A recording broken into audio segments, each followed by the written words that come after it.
नमस्कार दोस्तों, आज हम एक ऐसे शहर की कहानी में कदम रख रहे हैं जो सिर्फ पत्थर और गलियों से नहीं बना। ईसाई चर्च ऑफ द होली सेपुल्क्र में प्रार्थना करते हैं, लेकिन ये सिर्फ पवित्रता की कहानी नहीं। आज हम आपको मिलवाएंगे उन नायकों से, अब्राहम, सुलेमान, पैगंबर मोहम्मद, ताकि आप बिना भटके इस कहानी में डूब जाएं। तो तैयार हो जाइए, ये सफर आपको भावनाओं के तूफान में ले जाएगा। पूर्व में राजा डेविड, एक चरवाहा जिसने गोलियात को हराया, उसने यरूशलेम को अपनी राजधानी बनाया। ऑफ द कोवेनेंट, वो पवित्र संदूक जिसमें 10 आज्ञाएं थीं, रखा गया। लेकिन 587 ईसा पूर्व में बेबीलोनियन राजा नबूकदनेस्सर ने यरूशलेम को तबाह कर दिया। मंदिर जल गया, यहूदी बंधक बनाकर बेबीलोन ले जाए गए। 70 साल बाद वे लौटे और दूसरा मंदिर बनाया। अल्लाह ने उन्हें अपना संदेशवाहक चुना। 620 ईस्वी में मिराज की रात हुई। यरूशलेम की कहानी में अब एक नया रंग जुड़ा।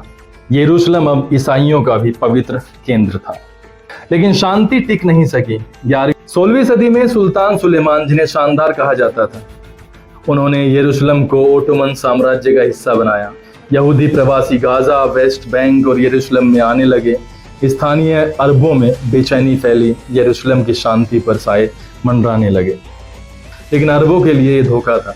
हमारी यरूशलेम, हमारा गाजा, हमारा वेस्ट बैंक बिना हमारी मर्जी। 14 मई 1948 डेविड बेन गुरियन, एक जुझारू नेता, ने तेल अवीव में ऐलान किया, इजराइल का जन्म हुआ। लेकिन यरूशलेम 1948 का अरब इजराइल युद्ध छिड़ा। गाजा पट्टी मिस्र के पास गई। वेस्ट बैंक 1967 मध्य पूर्व में युद्ध के बादल मंडराए। मोशे दयान, इजराइल के सैन्य कमांडर, उन्होंने 6 दिवसीय युद्ध में तेजी से हमला किया। इजराइल 1993 दुनिया ने एक चमत्कार देखा, ओस्लो समझौता, शांति की एक किरण। गाजा और वेस्ट बैंक के कुछ हिस्सों को फिलिस्तीनी प्राधिकरण को सौंपा गया। लेकिन यरूशलेम, ये सवाल अनसुलझा रहा। यहूदी पूरे यरूशलेम को अपनी राजधानी चाहते थे। 2000 में फिर से झगड़ा भड़क उठा। फिलिस्तीनियों का हिंसक विद्रोह, हरम अल शरीफ के पास झड़पें हुई, गाजा और वेस्ट बैंक में खून बहा।